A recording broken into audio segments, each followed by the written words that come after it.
मकर संक्रांतीबद्दल तशा बऱ्याच कथा लहानपणापासून आपण आजी आजोबांकडून ऐकतच आलो.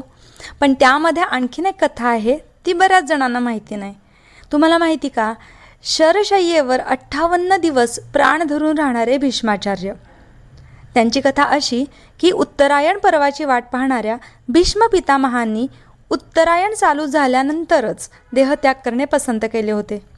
जगातील कोणत्याही योद्ध्याने शरशय्येवर 58 दिवस काय, पण 58 तासही संकल्पबळाने जगून दाखवले नाही.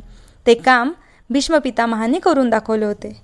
तसेच यावेळेस महादेवाला तीळ तांदूळ अर्पण करणे हे शुभ मानले जाते. या दिवशी महादेवाला तीळ तांदूळ अथवा तीळ तांदूळ मिश्रित अर्घ्य अर्पण करण्याचे विधान आहे. तिळाचे उटणे, तीळ मिश्रित पाण्याने स्नान, तीळ मिश्रित पाणी पिणे, तिळाचे हवन करणे, स्वयंपाकात तिळाचा वापर तसेच तिळाचे दान हे सर्व पापनाशक प्रयोग आहेत. म्हणून या दिवशी तिळगुळ साखर मिश्रित लाडू खाण्याचे तसेच दान करण्याचे महत्त्व आहे.